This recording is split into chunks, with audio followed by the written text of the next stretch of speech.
من الشيطان الرجيم. بسم الله الرحمن الرحيم. وإذا ضربتم في الأرض فليس عليكم جناح، وقتی که شما سفر میکنید در روی زمین پس نیست علیکم بالای شما جناح کدام گرفت و مؤاخذه یا تنگی ان تقصروا من الصلاة که شما کم کنید از بعضی نمازا. ان خفتم اگر شما میترسی یفتنکم که در فتنه واقع کنه آزار و پریشان کنه شما را الذین کفروا کسانی که کافر هستند. ان الکافرین کانوا یقینا کفار هست لکم برای شما در مقابل شما عدوا دشمن مبین آشکارا. پس اجگاوار نادیده باید نگرفته نشوه. متوجه باشه خطری دشمن انسان باید متوجه باشه. تا آلی را موضوع هجرت الله سبحانه و تعالی گفت، مقام منزلت هجرت گفت و کسی که عذر داره حالات ازوارم بر ما بیان کرد و گفت. بعد از اون ثمراتی که در هجرت بر انسان نصیب میشه الله سبحانه و تعالی او را بیان کرد. او مخصوصی امود وقت و دیار نیست، آلیم اونمو قسم حالت است که تو در خدمت دین شروع میکنی، هجرت میکنی، ترک میکنی وطن و کاشانه و اقاربت، الله عزت و حیثیت برات اعاده میکنه و میده. آلی بیان ازیره میکنه که در حالت سفر نماز چه رقم خوانده شد.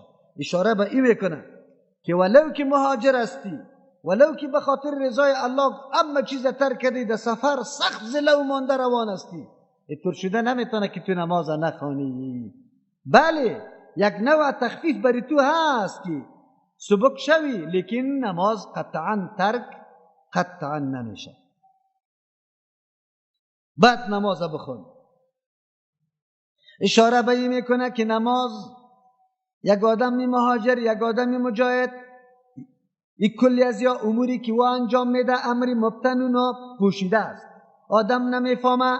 یگانه چیزی که این مؤمنه با هم جدا میسازه و ایمانی مؤمن بری آدم کامل معلوم میشه، اون نماز است. از همون خاطر است که الله سبحانه و تعالی میزان یا ترازوی ایمان نماز مقرر کرده. هر قدر که نمازی با وقت است، با جماعت است، با آرامش میخوانی، با عاجزی و کوشش میخوانی، با خشیت میخوانی، امو قدر قوت به ایمانیت است، امو قدر روشنی ایمانیت قوی است. هر قدر که در نماز سست و تنبل و ضعیف و بی موقع و بی جماعت میخوانی، اونمو قدر ایمانیت است. چرا که میزان ایمان الله نماز مقرر کرده و اشاره میکنه که نماز چقدر اهم است. ولو که یک انسان هجرت هم میکنه در سخت بیابانا گیر آمده، بسیار سخت سفرم کرده، مانده زله شده، خود جمع کردم نمیتونه، لیکن وقت نماز است نماز ترک نمیشه قطعا نه. ولو که سفر برای الله و رسول الله هم داری، در این طور موقعی که به مهاجر الله نماز معاف کرده نمیتونه، در این طور موقع که سختی، تکلیف، ماندگی، منزل و سفر کرده ای، بازم تو نماز بخوان. این مردم های ما که دکانداری میکنن میگه برو باز پسان قضا میخوانم، در ورای ما تمام عمر فقط پیره میزنم، میگه همین پیره هم بزنم باز قضا میارم. محصلین ما، جوانای ما در کورساست، در پانتونای شپی است، بگوی نمازا قضا میشم، میگه برو باز قضا میارم، برو باز قضا میارم. دیقانی ما آب ایلا کرده، میگه برو باز قضا میارم. ماموری دفتری ما قرار نشسته، جای وضو نداره، پتلون در جا نشست، حتی استنجا نمیتونه، چی میگه؟ برو باز قضا میارم، برو باز قضا میارم. مردمای سیاسی، قماندان و وزیر و ای گپا خو بگو خیلی مصروف هستم، تو باش که ای ورق امضا کنم، اونجا ملاقات قطی فلانی یک بشینم و ساعت اونجا تیر کنم، وی نماز برو باز قضا میارم، برو باز قضا میارم. در کجا آمده که نمازا را برو باز قضا بیارم بیار؟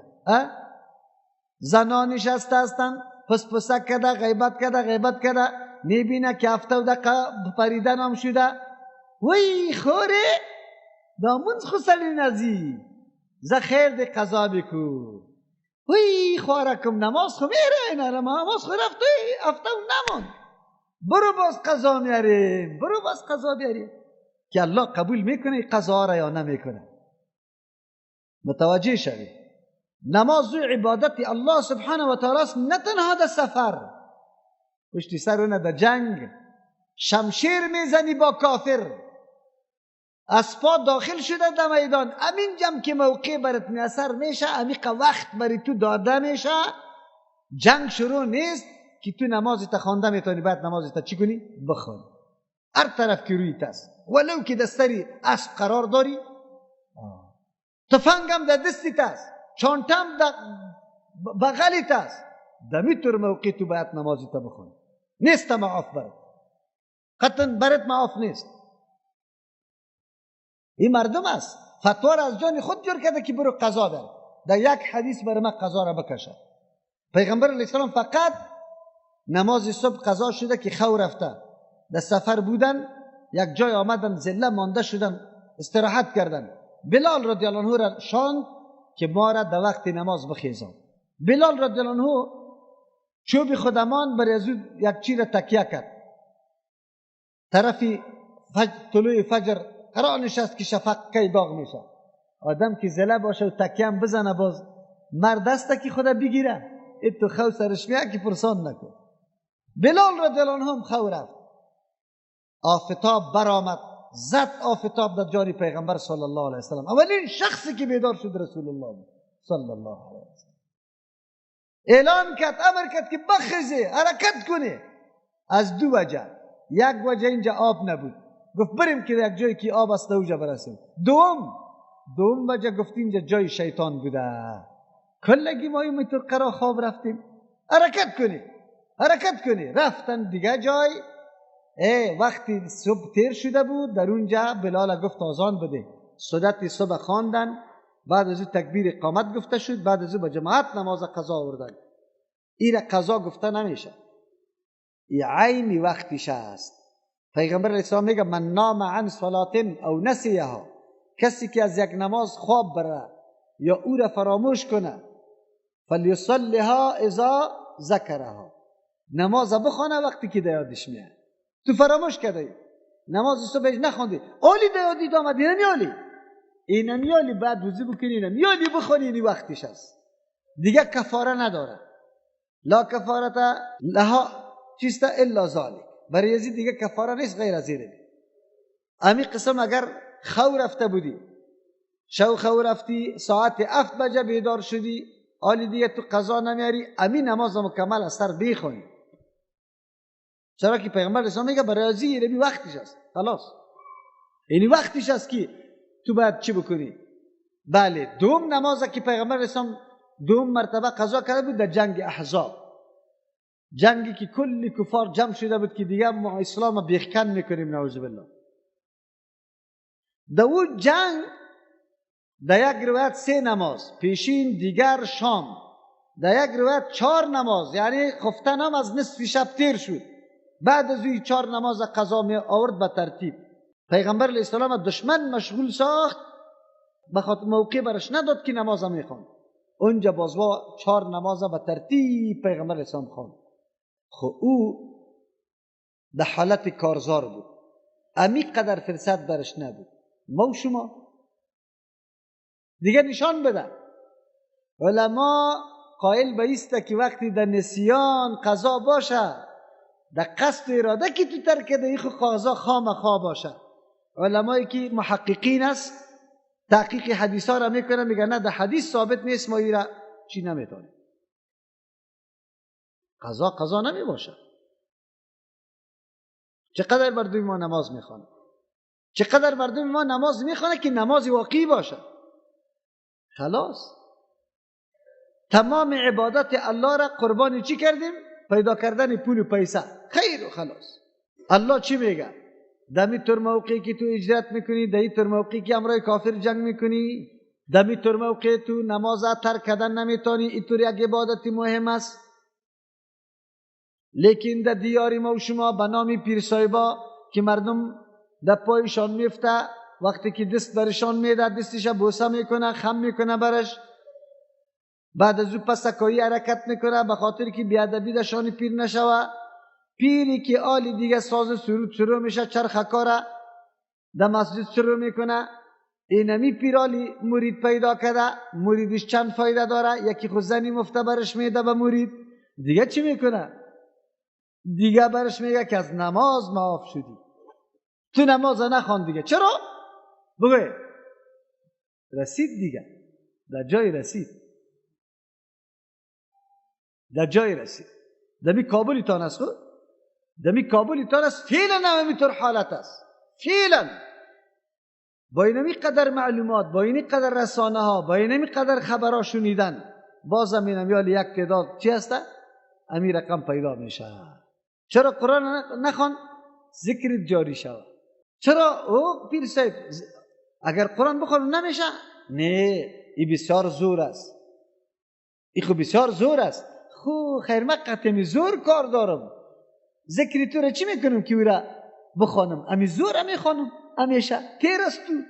الله عقل از پیششان گرفته و جای ازی که ولی برد قرآن کریم از ذکری الله را بکنه، کلام الله را ذکر بکنه، میره لا موجود الا هو، لا مقصود الا هو، مویار او طرف پر تو بگوی واسکت او طرف بکش، لنگی دو طرف لول بخوره، خدا بزنده 4 نفر لباس او جبیب. یعنی طور حالات مردم ماست. الله رحم بکنه. نماز قضا نشوه از پیشتان، اینقدر اهمیت داره. اولین محاسبه در عبادات از نماز میشه. اگر اینجا کامیاب شدی کامیاب هستی، اگر ناکام شدی ناکام هستی. از او خاطر پیغمبر اسلام میگه الصلاة عماد الدین، نماز چی است؟ ستون دین است. فمن اقامها فقد اقام الدین و من ترکها فقد هدم الدین. از او خاطر نماز از پیش آدم میزان است برای ایمان. هر قدر که نمازت خوب است درست است، همون قدر ایمانت خوب است درست است. خلاص چه رقم نماز میخوانی آلی معلوم میشه. او به تقاضا ایمان شناخته میشه از نماز. الله چی میگه؟ و اذا ضربتم فی الارض، وقتی که شما سفر میکنی در روی زمین، فلیس علیکم، نیست بالای شما جناح، تنگی مؤاخذه که شما را کسی جریمه کنه، نه نیست. فلیس علیکم جناح ان تقصروا من الصلاة، که شما کم کنی از نمازها را، ان خفتم، اگر شما میترسی، ان یفتنکم الذین کفروا، که آزار و پریشان بکنه شما را کسانی که کافر شدن. ان الکافرین کانوا لکم، یقینا کفار هست لکم برای شما عدوا دشمن مبین آشکارا. وقتی که شما سفر میکنید در زمین نیست جناح بالای شما، تنگی مؤاخذه نیست. این عبارت که در کدام جای میایه که بالایتان چی نیست؟ حرج نیست. اصلا دفع یک وهم میکنه، یک وهم میکنه که این وهم زائل شوه. او کدام است؟ که در بسیار نفسای مردم جاگزین است. سالا نماز خوانده به یک طریقه و کیفیتی که او از ذهنش قطعا نمیبره. همیشه پوره نماز خوانده، دفع وهم میکنه. کسی میگه که اینجا شاید مردم ایره نپذیره، از امو خاطر باید بیام پوره خوانده شوه. الله سبحانه و تعالی میگه نه، از امو خاطر افضل در اینجا قصر نماز است، افضل قصر نماز است. از دو وجه. یک وجه ای خاطر است که ملازمت پیغمبر علیه السلام است، در کل عمر که سفر کرده قصر خوانده، پوره نخوانده. این دلیل بالای عزیز است که افضل قصر است. دوم دلیل است الله سبحانه و تعالی در یک حدیث پیغمبر علیه السلام می فرماید ان الله یحب ان یؤتی رخصه، الله سبحانه و تعالی دوست داره که آمدن کرده شوه به رخصتای از او، کما یکره ای یؤتی معصیته، مثل که ان تؤتی معصیته، مثل که بد میدانه الله سبحانه و تعالی که آمدن کرده شوه به چی؟ به معصیت الله سبحانه و تعالی، ده او آمدن کرده شوه. مثل که او را بد میدانه، اینمی قسم سری رخصت عمل کردن خوب میدانه. از امو خاطر ده سفر سنتا خوانده نشوه. نفل اگر کسی میخواد بخونه، سنت رواتب که برای 5 وقت نماز است خوانده نشوه. افضل است از دو وجه. یک وجه پیغمبر اسلام تمام عمر را بطور کرده. دوم وجه الله مثل که به عزیمت خوش میشه، یعنی نماز پوره بخوانیم خوش میشه. امیر رقم به نمازی که تخفیف آورده به او الله چی میشه؟ خوش میشه. از امو خاطر افضل قصر است.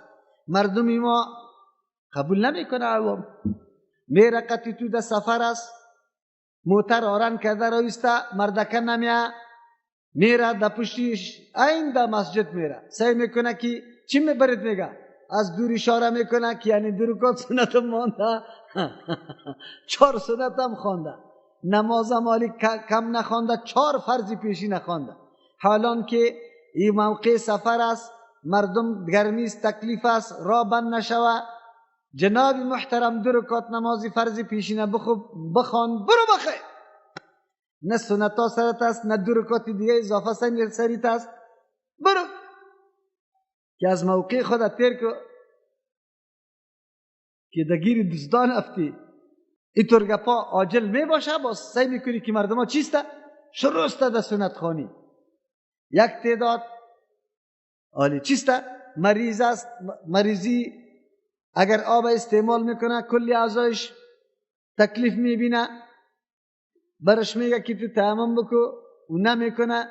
چی برش میگه؟ ولا دلم بالا نمیکنه، شد در دلم خشخش وجود داره. دل ازو مردم فقط دینه بگه موافق میل و دلی خود جور کرده، از او خاطر فلیس علیکم جناح، نیست برای شما تنگی ان تقصروا من الصلاة، که شما قصر کنی، کم کنی از بعضی نمازها را. نگفتی ان تقصروا الصلاة که نماز کم کنی، اشاره به این میکنه که کلی نمازها کم نمیشه، نماز صبحی کم نمیشه و دوست، نماز شام کم نمیشه و سیست، فقط پیشین دیگر رو خفتن است که نماز 4 رکعتی چند رکعت خوانده میشه؟ 2 رکعت. بله در سنت ها بله، یکی وتر یکی سنت صبح ترک نمیشه از جهت تاکید زیادش. یکی دوم اشاره میکنه در من الصلاة، اشاره میکنه که بعضی نمازا قصر میشه، حتما یا بری خود یک صفت داره، یک حد داره که رجوع کرده میشه در مرجع اصلیش. وقتی که برای تو معلوم شد آلی تو باید در مرجع اصلیش رجوع بکنی که برات بیان شود که کدام نماز قصر کنم، چی رقم بخوانم. اشاره به ایسته که کدام کیفیت نماز در اینجا تغییر و تبدیل میشه، به خاطر دلیل شریعت است. شریعت برش اجازه کرده. ان خفتم یفتنکم الذین کفروا، اگر شما میترسی که شما را در فتنه واقع کنه کسانی که کافر هستند. اینجا مراد از فتنه آزار رسانی، پریشان کننده، حالت مسلمانان را مختلط گډوډ ساختن است. اگر شما میترسی شما قصر کنی، کم کنی نماز. آلی قصر 2 قسم است، یکی قصر عدد است، یکی قصر صفت است. قصر عدد معلوم دار است که 4 2 رکعت بخوانی. یکی قصر صفت است، با کدام کیفیت که سابق تو نماز میخواندی او کیفیت بگذار، او کیفیت به او کیفیت خوانده نمیشه. تو سابق که نماز میخواندی روی طرف قبله بود، در سر مرکب نمی بودی، چیزا در دستت نبود، بلکه فقط و فقط برای الله در یک جای خیلی پاک و صاف نمیشستی و نماز میخواندی. آلی حالت جنگی است، اینطوری گپا برات برابر و مهیا نیست، از خاطر قصر صفت گفته میشه. آلی علما 2 جماعت است. این قیدی که ان خفتم یفتنکم الذین کفروا، اگر میترسی که شما را در فتنه واقع میکنه. علما علی میگه که آیا قصر عدد یا قصر صفت هر 2 شرط پیدا شد بازی قصر میشه یا یک شرط هم باشه قصر میشه؟ کسایی که قائل به ایسته که اینجا برای قصر نماز هر 2 قید است، هم سفر و هم در آزار اذیت کفار واقع شدن. اگر یکی از این شرطا باشه خیر قصر نشوه، و قائل به ایسته که قصر نشوه. از امو خاطر اگر خوف هم بود، سفر هم بود، هم قصر عدد بکو هم قصر صفت بکو. عدد دارم کم کو 2 بخوان و صفت و کیفیت نماز هم تغییر بده.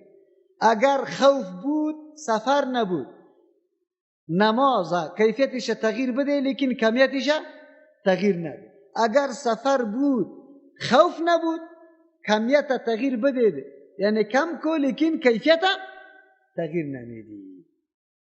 چرا؟ بنزدی علما اینمی قید یفتنکم برای عرصی است. برای چی است بگه؟ عرصی است. لیکن بعضی علما میگه که قید برای عرصی نیست. این قید غالبا همیطور است. پیغمبر علیه السلام که سفر میکرد، سفرهای از او برای چی بود؟ برای جهاد بود، مبارزه و جنگ بود. از او خاطر و احساس چی را میکردن؟ خطر مرگ میکردن. ان الکافرین کانوا لکم عدوا مبینا، یقینا کفار هست برای شما دشمنای آشکارا.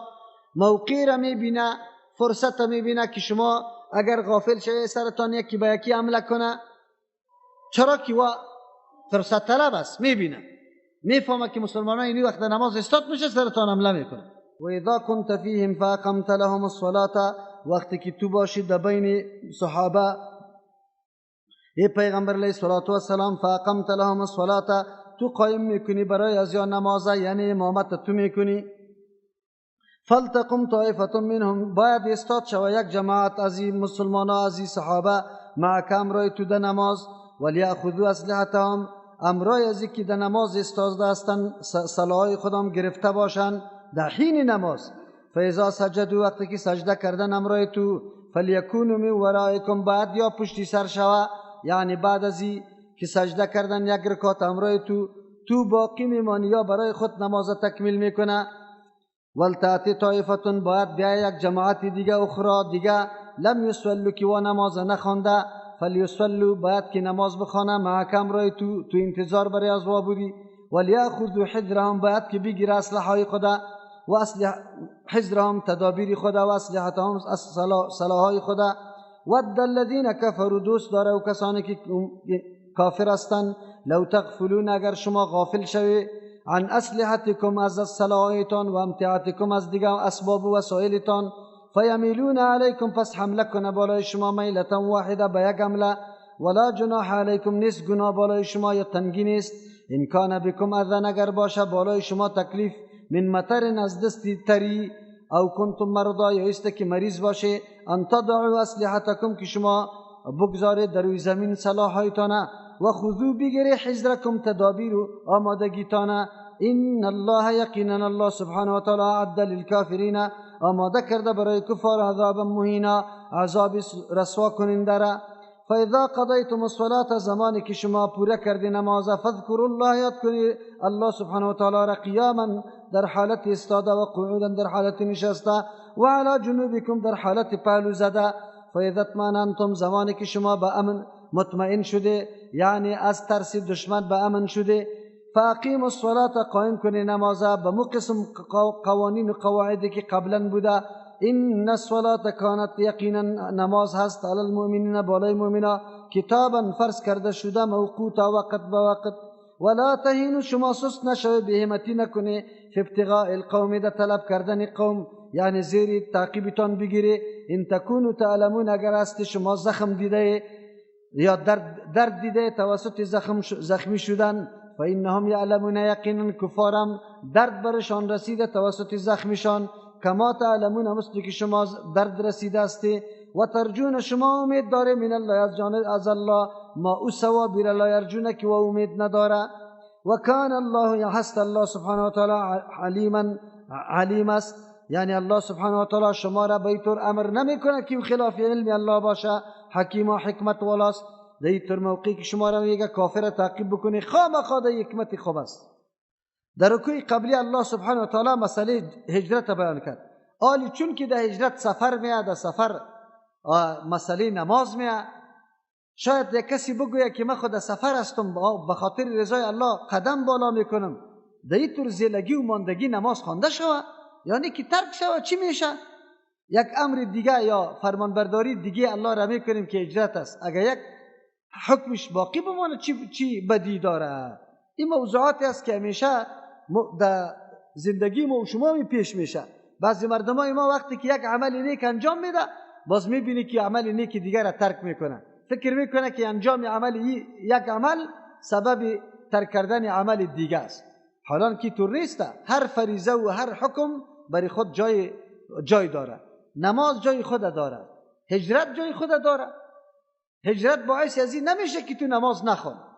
از همون خاطر در دوران جهاد که بعضی مجاهدین ما جهاد میکرد، در منطقه بودن، روزه را میخوردن. من پرسان کردمشان نه که چرا روزه میخوری؟ گفت ما مجاهد هستیم. ما گفتم خب که مجاهد هستی، خیر روزه را بخوری؟ گفت بله. ما گفتم میره کی گفته؟ در کجاست؟ گفت مولوی صاحب ما را گفته. مولوی صاحب برش گفته بود. خیر مولوی صاحب پیدا کرد. با مولوی صاحب گفتم که مولوی صاحب تو مجاهدین فتوا دادی که روزه را بخوره. این را به کدام مدرک گفته ای؟ چیزی دلیل وجود داره؟ خب جهاد میکنه دیگه.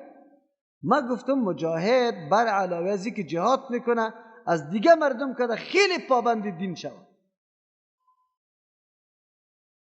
دیگه مردم نماز نخونه خب مجاهد نماز بخونه. دیگه مردم روزه نگیره مجاهد روزه بگیره.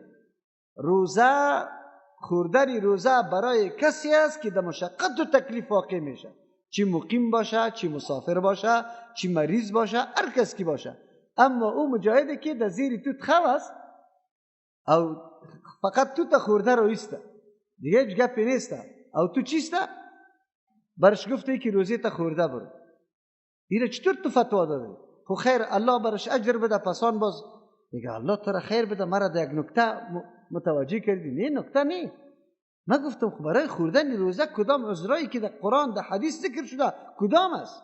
بله اگر این مجاهد در سفر باشه، اگر این مجاهد در حالت جنگ باشه که راستی ضعیف میشه، بدنش ضعیف میشه، در سنگر رسیدگی نمیتونه، باز برش جایز است. خب مطلق مجاهد بودن این دلیل بالای روزه خوردن نیست و نمیشه.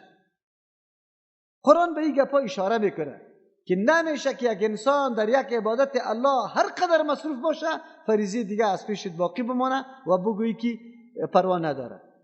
وقتی که این قدر گپا است از شما سوال میکنم در چه قدر تو یا فریضه الله را ترک کردی، از نماز دیگر را ترک کردی، شام ترک کردی، خفتن ترک کردی، او هم در معصیت، در رقص و پایکوبی، به الله چی جواب میدیم؟ چطور ندای اسلام بودن و مسلمان بودن خود ما میدیم؟ اونجا در جهاد هستی، در جنگ هستی، در هجرت هستی، در عبادت الله هستی، در اونجا تو نماز ترک کردن نمیتونی، الله برات میگه که بخون.